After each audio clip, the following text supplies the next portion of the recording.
Hey, Sam, now that it's really here and upon us, I've got kind of a two-parter. What's it been like preparing for a team that you were, with last year? And secondly, what do you expect from them offensively with a new coordinator in Monken? What kind of concepts and the quarterback situation? Well, going against Georgia, we know what great talent they have, and obviously how well they're coached. They're certainly a big football team. They're built for the SEC.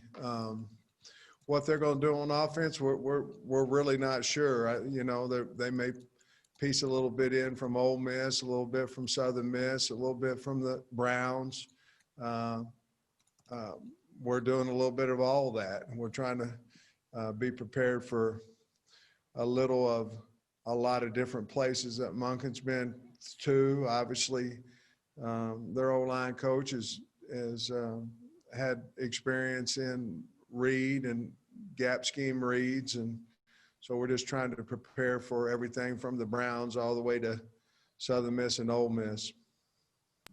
And their quarterback situation, it looks like maybe Mathis might get the first snaps. Have y'all got a sense there? No, I haven't had a personal conversation with Kirby and asked him who he's going to start. I mean, I think you're guessing as much as we are. But I can guarantee you or us or anybody else going to know who that starting quarterback is from Georgia until he runs out there. And that's Kirby's belief, and that's what it should be. If that's what he believes, that's what it should be. Nate. Sam, is there a contrast in styles in the two quarterbacks as far as how your defense prepares? Absolutely. I mean, with JT Daniels, I mean, you go back and watch the Fresno State game from last season. I mean, he's just throwing darts and can throw at any angle. He's a shortstop. He's a right fielder. He can do anything he wants with football. And of course, DeJuan, I was there at Georgia with DeJuan, and we know what kind of arm he has. But he would be maybe a little bit more of a dual threat, because he certainly can run. He can actually fly. He's really fast. And to be honest with you, guys, I'm really excited. If he plays against us, I'm excited. I'm excited for him because he had surgery that might not allow him to play, and he's come a long way. And certainly we're not wanting to play against him because he's such a talented young man, but I'm certainly thrilled that he has been cleared and is ready to get his football career back on course. Wonderful kid. Scotty. Hey, Coach, looking through the depth chart for this week, I see a couple of young guys, Miles Slusher and Kari Johnson, there in your two deep. Just what did they show you in camp for you to put them there? Well, Slusher has been a mature, athletic guy ever since he walked in the door, and really, really excited about his future here. He's a physical player, very knowledgeable, well coached out of high school, and he got speed. So those things certainly is why he's in our two deep. And who else did you say? I believe it was Kari Johnson. Yeah, Kari, very talented, good man coverage corner. Again, in order to get on the field early as a freshman, you have to be mature, you have to be smart, you have to understand schematics, the game. And again, he was well coached in high school too, but both of them are very mature for their age. Nikki. Coach, how are you feeling about the veterans versus the youth on your team in the two deep? And you have a lot of youth on your offensive line, so how do you feel about that? And you have Noah Gatlin as a backup at both spots, so what have you seen from him? Well, Nikki, to us, they're the best players we have. So it's not necessarily you know, some of them will, you're right, some of them will go out there and it'll be their first time to be in front of the Razorback fans, but they're the best players we have. And certainly we're trying to get confidence in them so they'll be ready to get out there. But Gatlin's done a nice job on both sides, left and right. Obviously, we're giving him an opportunity to start at right tackle, but he certainly can play both spots. We are young, we understand that, but young's going to get better faster than old. So we feel like we've got him in the right spot. Bob. Sam, I know the game's, played on the field, not in some Las Vegas sports book, but you guys are 24-point underdogs. And I don't know if you watched Kirby's deal today, but I wrote this down. Somebody asked him, the schedule really picks up after this game with tough SEC opponents. And then they were asking about important to set the tone for more difficult games down the road. I don't know, what do you think when you hear that and being such a big underdog? Is that something you use to motivate your team? Well, it's the first game, new coach, new players. We shouldn't need anything extra to motivate us. Kirby Smart, I promise you, is preparing for us as hard as he would Alabama. That's his makeup. Very, very outstanding coach, and he'll have his team prepared to the max, regardless of what the point spread line is. But if we need motivation, it won't come from anybody's comments. It'll come from inside. Dudley. Coach, obviously it's been a strange situation with the pandemic, but you've been able to get such a good recruiting class going, even without a lot of these guys having been able to, get on campus. What's been the keys for your staff doing that, and how do you keep it going, and what can you do during the fall and when they're not able to come to campus and at least interact with y'all? Dudley, I think it's just continue to do what we're doing. Obviously we can't do anything person to person until at least January. I think I'm very fortunate to hire a good group of recruiters, and recruiting is constant interaction. And I think our guys do a really good job with that. And I think they're believable because they are just who they are. It's not a fake persona of who you may be one time and somebody else the next. And I think kids and families have enjoyed that part of our coaching staff. We still have a few more to go, so that we're really concentrating on that and continuing to try to get the 2022 kids. Carlos. Coach Carlos Chica with Azteca America. It's a first year here as a coach. Two things. How nervous are you about the first game, and how worried about the first game? Well, I'd be lying to you if I didn't say I was nervous. I think, but I'm nervous. I was nervous when I was an O-line coach too.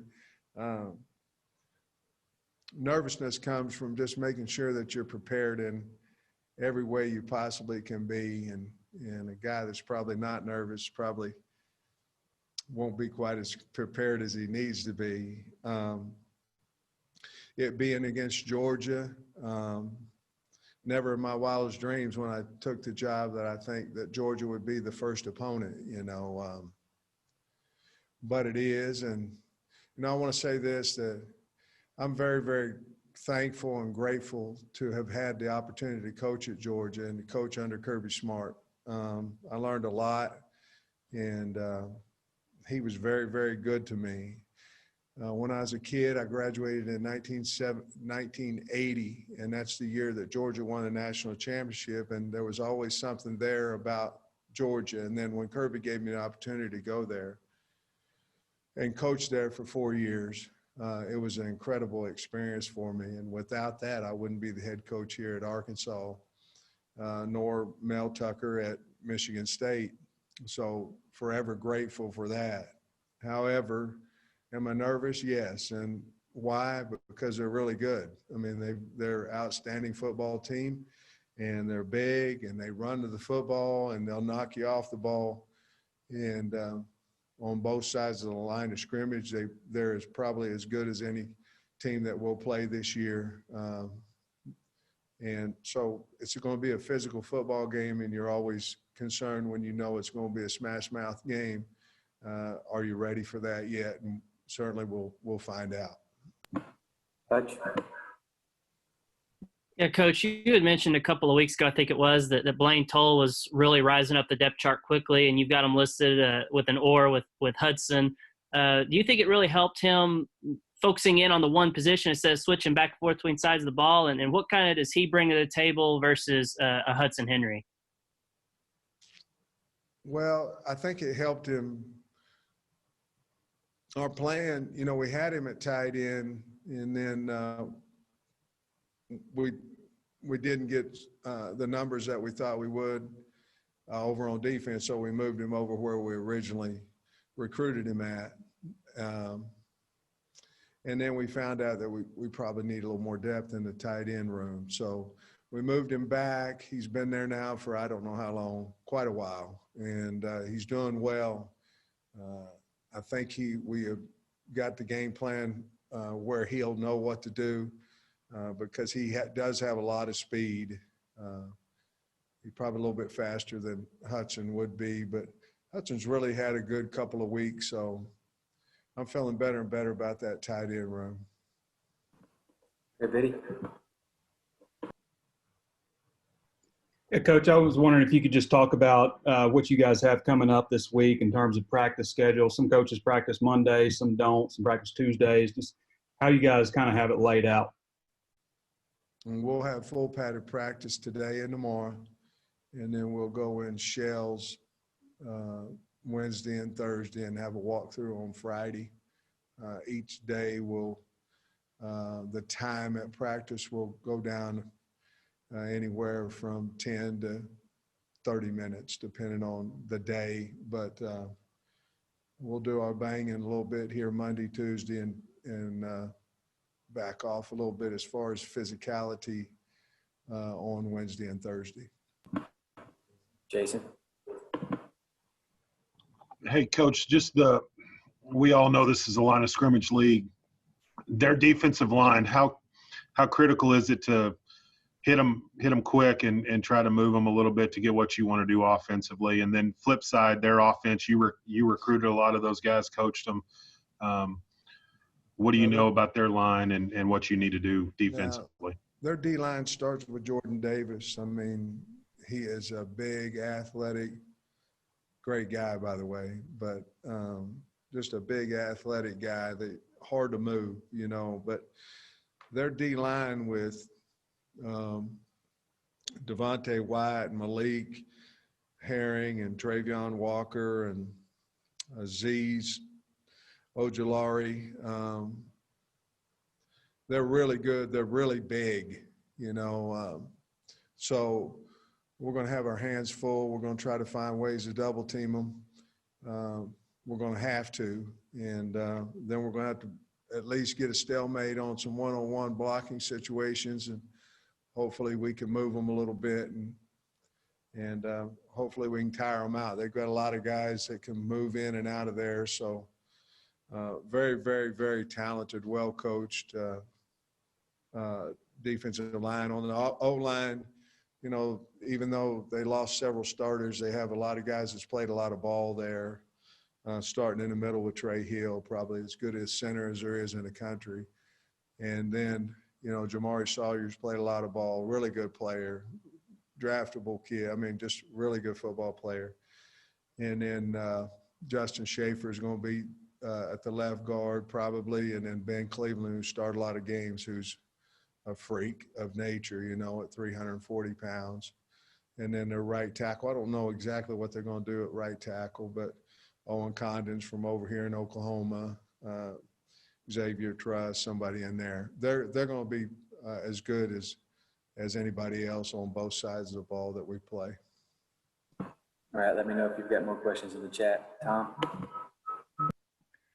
Hey, Sam, we've been wondering where will your coordinators be positioned on the field? Who'll be up, who'll be down, and who'll be up with them? Well, used to, on the headsets, you'd have 3 or 4 guys on the headsets. Well, now it's like 15, so I don't know who all is going to be up with them, but Barry will be up and Kendall will be down. The rest of the coaches, I didn't bring that. We'll have plenty on the headsets. I know that. Jordan Black. Hey, Coach, I know you talked about maybe nerves come Saturday, but what will the emotions be like just taking the field as head coach for the first time in this league? And maybe do you have any game day rituals that you kind of want to put in place here, something that you've always said, I want to do this when I'm a head coach? No, I really don't know what the emotions will be, I'm really looking forward to running out there with the football team. I know that because we've got a lot of work still yet to do, but by Saturday, I feel like we'll be ready to go out there and play hard and see what happens. But I really don't know how it'll be. My family will be here, it'll be kind of a neat deal. I'm the head coach at Arkansas. It'll be a heck of a day.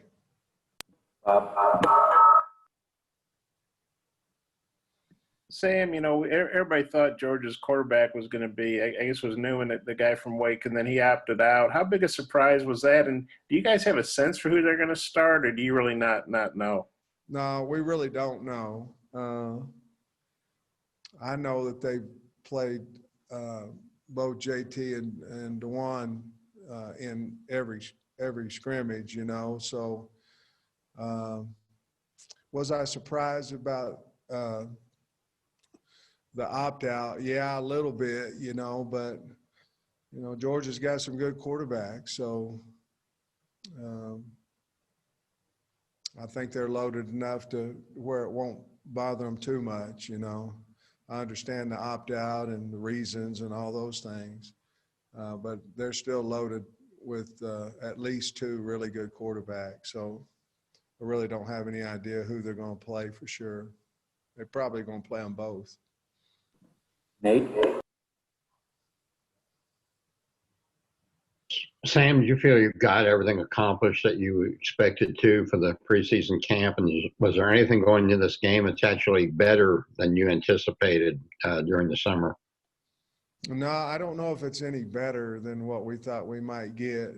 And a big reason that's been COVID. I mean, it's hard to get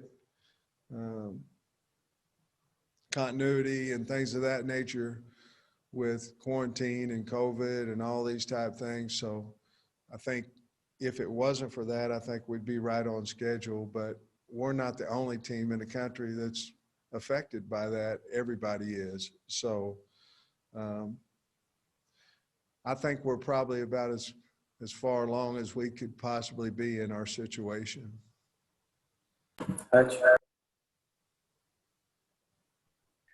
Yeah, Coach, you've already talked a little bit about their D-line, but Georgia's defense as a whole, I think I saw one metric that had them as the top defense in the country. What are your overall thoughts on the defense, and are there any weaknesses? My thought would be that whoever said they were, they're correct. They run, Monty Rice, their linebacker, they have a lot of really great players, but Richard LeCount runs that defense along with Monty Rice, and Eric Stokes is such a great cover corner, and they're just really, really talented. But the thing that they do as good as anybody in the country is they run the football, and then when they get there, they're going to let you know they're there. We're going to have to outstrain them. We're going to have to try to be physical. We're going to have to do all these things that they're going to do because they're going to try to come in here and intimidate us. It's what they're going to try to do. And I know that because I've coached there for the last 4 years. Jason. Hey, Coach, with their offensive changes, they talk about the air raid, people throw that out there. How do you prepare for that? I know you're preparing for different quarterbacks, but how do you prepare for an offense that's different than when you were there and kind of the personnel and knowing what they're trying to do with that offense? Well, the great thing that we have is we have our own offense. So, that will help us prepare a little bit closer than if we were just a totally 12 personnel team and go downhill and hit you in the mouth. So I think that part of it has helped us prepare a little bit. And then certainly we have different segments of scout work right now that we're trying to prepare for the different schematics and the different quarterbacks that we may see. Therefore, you won't get as much reps, you won't get as many reps against what they're certainly going to do than you would to prepare for everything. And so that's always the thought behind not naming your quarterback, not, all those things. One is you probably don't know who it's going to be yet. And two, the opponent has to prepare for 2 or 3 like we're doing for Georgia right now. Harry? Yes. What's your well, with playing quarterbacks, do you plan on playing both quarterbacks, the starter and the backup, just to make sure they get a little experience, or is it just going with one, or is it just depend on how the game goes? Well, we're just trying to win the football game. So if Felipe goes out there and he's playing well and all those things, and we continue to play well, then we may have a package for this guy, a package for that guy, things of that nature. But again, there's a reason the guy's a starting quarterback, and that's the guy that you want out there.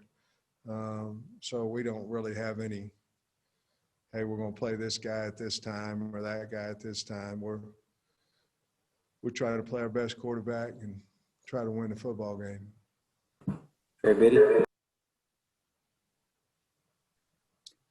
Yeah, Coach, how long exactly have you known that Felipe was going to be your starting quarterback? Was there a moment, or how did that come about for you? I don't know. He's been running with the ones basically ever since he got here. So, we don't get up in front of our team and announce who the starting quarterback is, because we don't announce who the starting center is. So he's been running with the ones. So I think been a while, Trey. Been quite a while that we think he's going to be the guy that takes us out there and gives us the best chance to win. Couple more, Bob. Sam, obviously you and Scott Fountain know a lot about Georgia, and you got a lot of guys on your staff from Missouri and Kentucky that played Georgia every year. How much does that help your prep, for this game? Well, I think it would help us a little bit more on offense, understanding what they're trying to do on defense, simply because Kirby and Dan Lanning have been there. They were there last year. So we would anticipate, because they had so much success, that they just do what they've been doing. On offense, it'd be a little harder because it's a new coordinator. On special teams would be the same because it's a new special teams coordinator. We obviously know their talent, and we've talked a lot about how good their talent is. But it'd be a little bit easier to at least know where they're lined up on defense. Now, blocking them and running by them will be the problem that we would have. Last one, Jason. Hey, Coach, wide receiver separation's been an issue in the past with some of these guys. How have they done in camp, and how good do you feel about them getting separated from Georgia's receivers or Georgia's corners and safeties in the game? We're getting better in that area. Separation comes with speed, and I think we're a little faster football team than we were, but certainly anybody who presses you, that's the number one thing. Can we get away from this guy? Can we get off of him? We'll see, but I think we've done a lot better the last couple of weeks of getting separation on one-on-ones than we were before. So we'll have to wait and see. I know Stokes and Lewis Seen are really good corners and are great cover corners. So we're going to be going against some of the best. So we'll see how it works out.